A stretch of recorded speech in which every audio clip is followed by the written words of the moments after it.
दोस्तों नमस्कार। All India progressive politics association में आपका स्वागत है।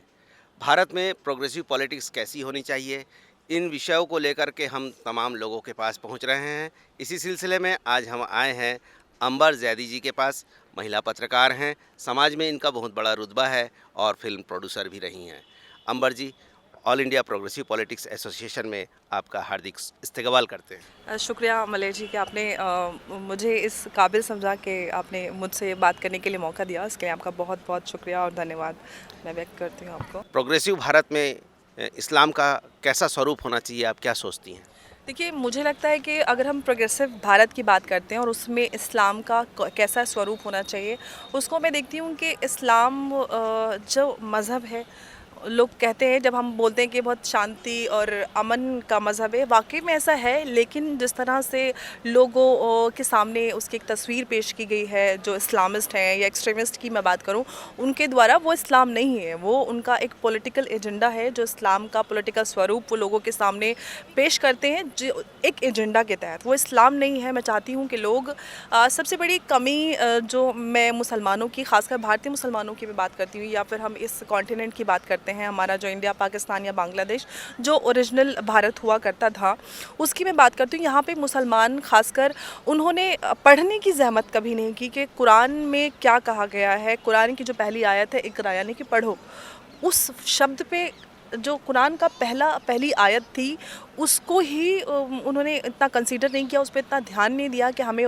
वाकई में सबसे पहली जो हमारी धार्मिक किताब है, उसको ही ठीक से नहीं पढ़ा। उसको आपने सुना दूसरे से, जो आपके सपोजिटली धार्मिक लीडर्स हैं, उनके द्वारा जो चीज़ें उनको बताई गई, वो ही फॉलो कर करके हम आज मुसलमानों का जो स्थिति है भारत में, हम देखते हैं कि भारत में मुसलमानों की, आप लिटरेसी रेट की बात करें, सोशो इकोनॉमिकल स्टेटस की बात करें, वो आज SC ST और OBC से भी गिरा हुआ है। तो ये स्थिति क्यों बनी? इस वजह से क्योंकि उन्होंने चीज़ों को पढ़ने की या समझने की कोशिश नहीं की। जो चीज़ें जिस तरह से मुसलमानों को इस्तेमाल होता आया है, और उन्होंने होते रहने दिया कि हमें किस तरह से पॉलिटिकल पार्टी एक सिर्फ़ और सिर्फ एक वोट बैंक की तरह देखती है। मुसलमानों के विकास या मुसलमानों के भले के बारे में कभी किसी ने नहीं सोचा। अब आज हम देखते हैं कि पिछले कुछ सालों में जो हमारे समाज में कुछ कुरीतियाँ थीं, उनको लेकर आज जो मौजूदा सरकार है, वो काफ़ी सजग नज़र आती हैं। हालांकि कुछ पॉलिटिकल पार्टी इस तरह के इससे रखते हैं कि भाई ये मुसलमानों की दुश्मन है। अगर डॉक्टर हमें कड़वी दवाई या इंजेक्शन लगाता है, तो वो हमारा दुश्मन नहीं होता है, क्योंकि वो हमें ठीक करना चाहता है। तो हमें समझने की ज़रूरत है कि हमारे लिए क्या सही है और क्या गलत है। और ये बदलाव मैं समाज में देख रही हूँ कि लोग अब इसको धीरे ही सही लेकिन समझने लग गए हैं कि हमारे लिए, समाज के लिए क्या ज़रूरत है। हमारे लिए विकास बहुत ज़रूरी है मुसलमानों के लिए, और वो विकास में होता हुआ देख रही हूँ अभी। अंबर जी, एक शब्द इजाद हुआ है, धार्मिक कट्टरता। जी। प्रोग्रेसिव इंडिया में धार्मिक कट्टरता शब्द को लेकर के आप क्या सोचती हैं? देखिए, आजकल हम देख रहे हैं, पिछले कुछ दिनों से धार्मिक कट्टरता काफ़ी चर्चा में है। पिछले कुछ दिनों पहले हरिद्वार में धर्म संसद हुई। वहाँ पर जो लोग इकट्ठा हुए थे, उन्होंने मुसलमानों को मारने की या काटने की बात की। मुझे लगता है कि जो कि बहुत गलत है। हमारा देश एक डेमोक्रेटिक कंट्री है, रूल ऑफ लॉ है, और भारत का जो इतिहास है, हज़ारों सालों का इतिहास है कि ख़ासकर अगर मैं भारत की बात करूँ, तो भारत में मैं शिया हूँ, और जो बाद करबला यानी कि इमाम हुसैन के जब शहीद हो गए, उनके पूरा परिवार को शहीद कर दिया गया। उसके बाद भी जो उनके परिवार के लोग होते थे, और बच्चे या उनसे रिलेटेड जो भी लोग होते थे, उनको वहाँ रहने नहीं दिया जाता था। वो किस तरह से छुप छुप के, किस तरह से वो ईरान, पर्शिया और उसके वाया वो इंडिया पहुँचे, इंडिया में उनको शरण मिली। और आज यही वजह है कि सबसे ज़्यादा संख्या में, अगर हम सादात यानी कि सैयदों की बात करते हैं, तो आपको भारत में मिलते हैं। और भारत ने हर जो कहीं सताया गया है, उसको भारत ने शरण दी है। भारत वो सनातन संस्कृति की जिसकी हम बात करते हैं, वो हर चीज़ को समा के अपना बना लेता है। वो इतना वास्ट है कि उसमें हर किसी के लिए जगह है, हर कोई उसमें समा जाता है, और वो उसके रंग में रंग के वो सनातनी बन जाता है। यानी कि हिंदुस्तानी की जो हमारी जो सभ्यता है, कल्चर है, उसको हमें सबको समझने की ज़रूरत है। हम वो लीडर्स जो धार्मिक चोला पहन के अपना एक पॉलिटिकल ख्वाब लेके लोगों को धर्म और जाति में, प्रांत, उसमें संप्रदाय में और इन सारी चीज़ों में बांटने की कोशिश करते हैं, वो समाज को समझने की ज़रूरत है कि हम बट रहे हैं धर्म, पंथ और जाति के आधार पर, सबसे पहले हम सब का खून, डीएनए एक है, हम सब भारतीय हैं। ज़्यादातर लोग जो हिंदुस्तान में, मुसलमानों की अगर मैं बात करूं तो वो यहीं के लोग हैं। उन्होंने अपना धर्म बदला, जिस वजह से भी बदला, लेकिन वो भारतीय हैं, ये सबसे पहले उनको एक्सेप्ट करने की ज़रूरत है। लोग जो हिंदुस्तान के थे वही कन्वर्ट हो गए, वो आज अपने आप को भारतीय नहीं मानते। वो ये कहते हैं कि हम तो भाई अरब से आए थे। अरब से नहीं आए थे, अरब से बहुत कम लोग आए थे। आप भारतीय अगर आए भी थे तो आज हम जिस देश में रहते हैं इतने सालों से, हमारे देश के प्रति जिम्मेदारी है। हमें उस जिम्मेदारी को समझना चाहिए। सामाजिक समरसता या समन्वय की हम बात करते हैं, वो एक तरफा नहीं चलती, सेक्युलरिज्म की बात होती है। लेकिन ज़्यादातर मैं देखती हूँ जो हमारे समाज में, मैं मुसलमान समाज की बात करें, जब सेक्युलरिज्म की बात होती है तो वो एक तरफा सेक्युलरिज्म की बात होती है कि मैं कुछ भी बोलूँ, आप हिंदू हैं तो मेरी आप बात को बर्दाश्त कीजिए क्योंकि मैं मुसलमान हूँ, आप सेक्युलर हैं। लेकिन वही बात अगर आप करते हैं तो आप कट्टर हो जाते हैं। तो हमें ये सारी चीज़ को समझने की ज़रूरत है कि अगर ये देश सेक्युलर है तो फिर सबके लिए सेक्युलर है। एक तरफा सेक्युलरिज्म नहीं चलेगा। हमें सेक्युलरिज्म की सही परिभाषा और उसकी ज़िम्मेदारी को समझने की ज़रूरत है। तभी ये सारी चीज़ें बदल सकती हैं जो हम धार्मिक कट्टरता देख रहे हैं, चाहे वो धर्म संसद हो या फ्राइडे को तौक़ीर रज़ा खान ने बरेली में बहुत सारे लोगों को इकट्ठा किया। तो ये सारी चीज़ें मुझे लगता है सही चीज़ों और सही मुद्दों पर ये चीज़ें नज़र आनी चाहिए, क्योंकि हम देखते हैं कि ऐसे जो लीडर्स हैं, जो टेररिज्म होता है उसके ख़िलाफ़ इतनी मुखरता के साथ ये लोग नज़र नहीं आते। हालांकि कहते हैं कि भाई हमने वो तहरीक चलाई, हमने वहाँ पे ये जलसा किया। सिर्फ छुप छुपा के जिस तरह से आप सड़कों पे निकल आके इतनी जोशीली तकरीर करते हैं, अगर आपके ख़िलाफ़ कोई कुछ बोल देता है, वही तकरीर आप, और इसी तरह से आप अगर इतनी सीरियसनेस आप टेररिज्म या फिर समाज को जो बांटने के जो सबसे बड़े कारक हैं उनके लिए भी आप दिखाएंगे, तो मुझे लगता है भारत की तस्वीर, जो हम एक सपनों का भारत देखते हैं, वो बिल्कुल बदल जाएगी। बिल्कुल, बहुत अच्छा आपने बताया।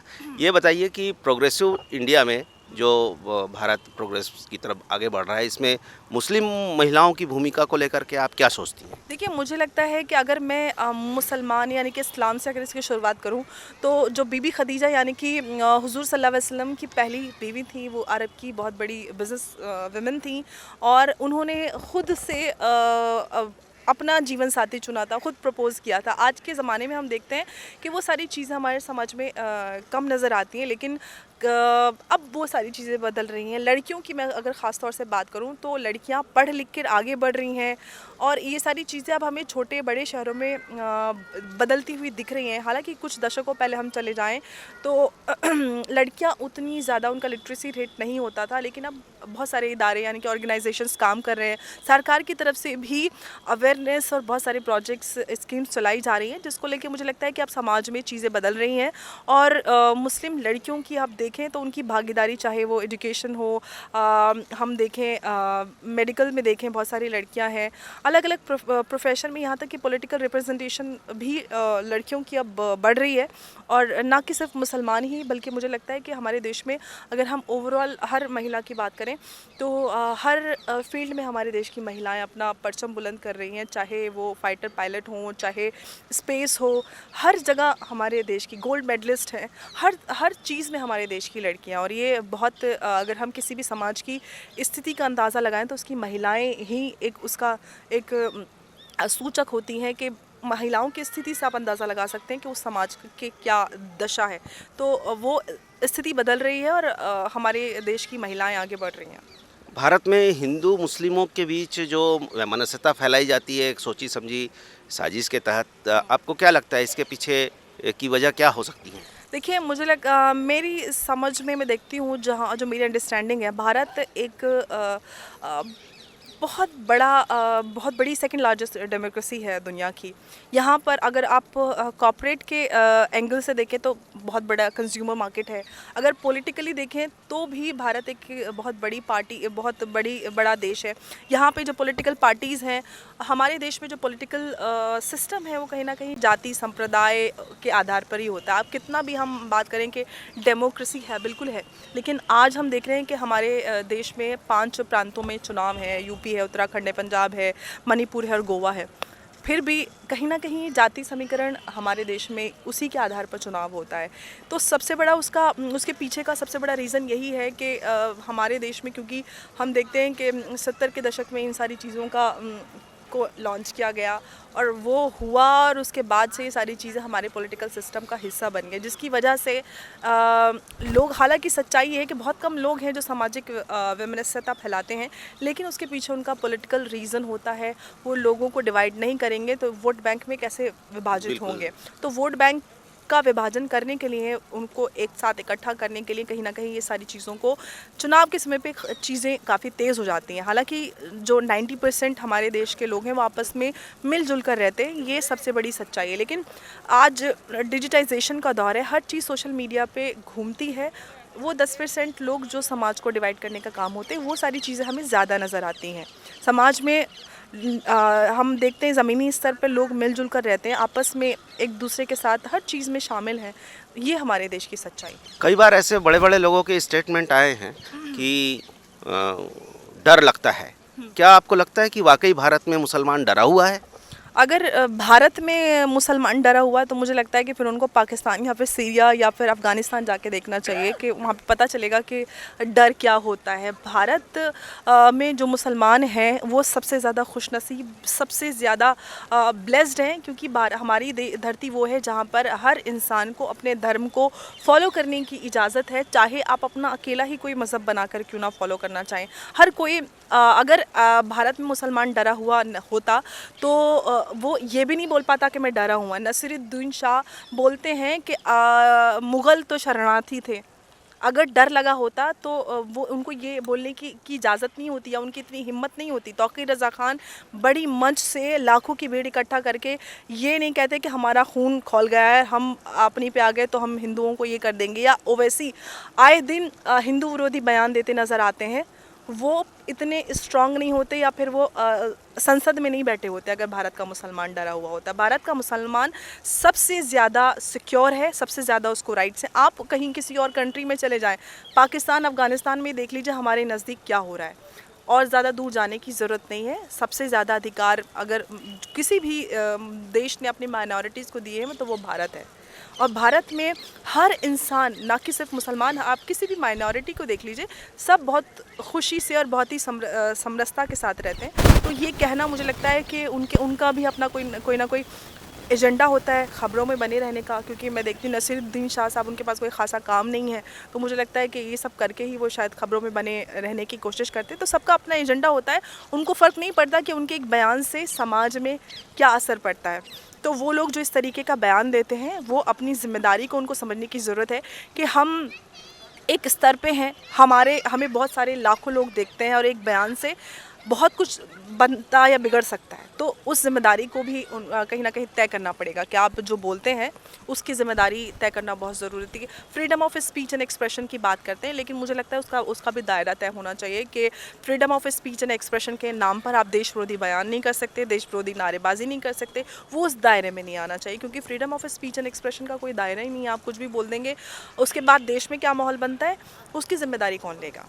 अभी आप अपने जवाब में पाकिस्तान का भी उदाहरण दिया, और गाहे बगाहे पाकिस्तान का नाम अक्सर भारतीय मुसलमानों की बात करते हैं तो पाकिस्तान का नाम ज़रूर आता है, जबकि दुनिया में और दुनिया भर में जितनी मुस्लिम कंट्रीज़ हैं वहाँ पर पाकिस्तान को दोयम दर्जे का दर्जा हासिल है। तो आखिर भारत का मुसलमान पाकिस्तान की तरफ इतना ज़्यादा क्यों देखता है? देखिए, भारत की तरफ भारत का मुसलमान पाकिस्तान की तरफ, उनको जो पॉलिटिकल पार्टीज़ हैं वो उस तरफ उनकी उंगली करके इशारा दिखाते रहते हैं कि आप पाकिस्तान से आपका ताल्लुक़ है। जो पाकिस्तान जो मुसलमान जाना चाहते थे वो जा चुके हैं। मुझे लगता है जो पॉलिटिकल पार्टीज़ हमने देखा, अभी चुनावी मंच से अखिलेश यादव ने भी जिन्ना की बात की, तो वो पॉलिटिकल पार्टीज़ या वो लीडर जो भारत के मुसलमान को पाकिस्तान के साथ या जिन्ना के साथ देखते हैं, तो मुझे लगता है कि वो इस देश के मुसलमान के साथ कहीं ना कहीं बेईमानी कर रहे हैं, क्योंकि भारत का मुसलमान खुद को पाकिस्तान के साथ नहीं जोड़ता। भारत का मुसलमान पाकिस्तान के साथ नहीं है, वो इस देश में है। वो जिस तरह से भी है, जो भी एक्सप्रेस करता है, जो भी सोच रखता है, वो इस देश में रह के करता है। ये वो पॉलिटिकल पार्टीज़ हैं जो उनको डराकर कहीं ना कहीं उनके अंदर एक तरह का डर पैदा करती हैं कि भाई आप डरे हुए हैं। जो डरे हुए मुसलमानों की हम बात करते हैं, या XYZ पार्टी आपके दुश्मन है, तो ये डर क्रिएट किया जाता है कि आपको पाकिस्तान के साथ जोड़ा जा रहा है या आपके ऊपर UAPA लग जाएगा, आपने ये किया वो किया। तो ये सारी चीज़ें क्रिएटेड हैं फॉर देयर पॉलिटिकल बेनिफिट। ये पॉलिटिकल पार्टी और पॉलिटिकल लीडर्स जानबूझ के पाकिस्तान का नाम लेके, जिन्ना का नाम लेके अपने फ़ायदे के लिए भारत के मुसलमानों को पाकिस्तान के साथ जोड़ती आई हैं। और कहीं ना कहीं पाकिस्तानी प्रेम जो कुछ पॉलिटिकल पार्टीज़ में नज़र आता है, ये उसका सबसे बड़ा रीज़न है। सत्ता में भागीदारी को लेकर के मुस्लिम क्या सोचते होंगे? देखिए, सत्ता में भागीदारी की अगर हम बात करते हैं कि अगर हम अभी 75 साल हो गए हमारे, अब हम देखते हैं कि आज़ादी का अमृत महोत्सव, लेकिन जो अब तक की मुस्लिम लीडरशिप रही है, मुझे कुछ खासा मुझे नहीं लगता कि वो बहुत इम्प्रेसिव है। मुझे लगता है कि पॉलिटिकल कहीं ना कहीं वो धर्म से कहीं ना कहीं बहुत ज़्यादा इंस्पायर्ड रही है। अगर हम पॉलिटिकल एक्टिव पार्टिसिपेशन की बात करते हैं तो मुझे लगता है धर्म और जाति से उठकर हम विकास और एक देश और एक सामाजिक एकता की बात करें, वो ज़्यादा सही बेहतर पॉलिटिक्स। हम बादशाह खान की बात करते हैं, जिनको आज़ादी के बाद वो भारत में आना चाहते थे, लेकिन उनको वो शायद वो उस वक्त जो नेता रहे थे, उन्होंने क्या उनका वजह रही थी कि उन्होंने बलूचिस्तान को अपने देश के साथ नहीं जोड़ा। और बादशाह खान को वो कहीं ना कहीं एक मुस्लिम लीडर के तौर पर वो चाहते थे कि वो एक मुस्लिम लीडर के तौर पर आए, लेकिन उन्होंने इस चीज़ को रिजेक्ट किया कि मैं लीडर हूँ हर एक आदमी का, हर इंसान का, मैं मुसलमान का लीडर नहीं रह सकता। और उन्होंने इसी आधार पर उस पॉलिटिक्स को रिजेक्ट किया। तो हमारे अंदर वो वाली लीडरशिप होनी चाहिए कि हम हर इंसान को, हर देश, हमारा जो देशवासी है, जो हमारे देश की पहचान है, हमें उस आधार पर राजनीति करनी है। और इसी आधार पर हम सिर्फ के एक धार्मिक बयान से या किसी कट्टरपंथी से इंस्पायर्ड होके, या बड़ा जज्बा और जोश जाग जाता है जब बड़े मन से किसी धार्मिक लीडर की बड़ी दहाड़ सुनते हैं। हमें रुक कर सोचना ये है कि हम उस भीड़ में शामिल नहीं हो सकते। हमें एक ओपिनियन लीडर बनना है, अपना खुद का एक ओपिनियन रख के, समझ के हमारे देश में क्या स्थिति है, कैसे हालात हैं और कैसे हम किसी ट्रैप में तो नहीं आ रहे। तो वो सारी चीज़ें समझते हुए आगे आप एक्टिव पार्टिसिपेशन पॉलिटिक्स में as voter, as political worker या एज पॉलिटिकल लीडर, ये सारी चीज़ें ध्यान में रख के आपको आगे। तो क्या इसके लिए आपको लगता है कि मुसलमानों को एक राजनीतिक दल की आवश्यकता है? नहीं, मुझे नहीं लगता कि किसी भी राजनीतिक दल की आवश्यकता है। जैसे कि मैं इस चीज़ में बिलीव नहीं करती कि मुसलमानों का दल होना चाहिए, लेकिन वो किसी भी हर बहुत सारे दल हमारे देश में ऑलरेडी हैं। जिस दल में भी आप शामिल हों, लेकिन एक बात हमेशा ध्यान रखें कि आप पॉलिटिकल पार्टीज़ जो देश कहीं ना कहीं ऑपोजिशन में हो के, कहीं ना कहीं वो देश इतना विरोध में हो जाती हैं, ऑपोजिशन में होती हैं, लेकिन इतना विरोध करती हैं जो मौजूदा पार्टी है उसका, कि वो देश विरोधी बयानों पे या देश विरोधी ताकतों के समर्थन तक में उतर आती हैं। तो हमें ये सारी चीज़ें, उस दायरे को समझने की ज़रूरत है। आप किसी भी पार्टी में रहें, लेकिन देश विरोधी ताकतों या उन सारी चीज़ों के ट्रैप में ना आए। हमें देश सर्वोपरि, हम सबसे पहले भारतीय हैं, फिर हिंदू, मुस्लिम, सिख, ईसाई हैं। हमारा कर्तव्य हमारे देश के प्रति सबसे पहले है, उसके बाद में हमारे धर्म के प्रति। एक आखिरी सवाल, एक युवा के तौर पर आप क्या सोचती हैं कि आने वाला भविष्य का भारत कैसा होना चाहिए? प्रोग्रेसिव इंडिया का क्या नक्शा आपके ज़हन में है? प्रोग्रेसिव इंडिया का नक्शा मैं देखती हूँ कि जो हमारे देश की संस्कृति है, सनातन संस्कृति, हज़ारों सालों का हमारा देश का इतिहास है, उसमें मेरा सपना है कि एक दिन ऐसा हो, चाहे मैं उस दिन रहूं या ना रहूं, लेकिन ऐसा समाज हो, ऐसा देश बने जहां पर हर इंसान धर्म और जाति से ऊपर उठकर आपस में जुड़कर आप देश के लिए और देश की एकता के लिए काम करें। पॉलिटिकल हम पार्टीज़ में बढ़ते हैं, हम धर्म और जाति के आधार पर, हमें ज़रूरत है कि हम विकास के आधार पर ज़रूर बढ़ सकते हैं, लेकिन ध्यान रहे कि हम देश के अगेंस्ट या जातियों में ना बटें, क्योंकि जाति और धर्म जब आता है तो हम कहीं ना कहीं वो पॉलिटिकल पार्टीज़ आपको डिवाइड करने की कोशिश करते हैं। तो हम उस डिवाइड में ना आके हम एक साथ एकजुट होकर धर्म को समझे। धर्म का मतलब होता है इंसानियत के प्रति हमारी जिम्मेदारी। तो हम पहले बेहतर इंसान बन जाएं, उसके बाद हिंदू मुसलमान तो बन ही जाएंगे, उसमें कोई बड़ी बात नहीं है। बहुत बहुत शुक्रिया अंबर जी। तो दोस्तों, आप हमारे साथ थी महिला पत्रकार, मुस्लिम महिला पत्रकार और प्रोड्यूसर अंबर जैदी जी। प्रोग्रेसिव पॉलिटिक्स एसोसिएशन आपके सामने ऐसी शख्सियतों को लेकर आता रहेगा और हमारा ये अभियान जारी रहेगा कि देश में प्रोग्रेसिव पॉलिटिक्स कैसे हो, देश का विकास कैसे हो, देश में सोच प्रोग्रेसिव कैसे हो। नमस्कार।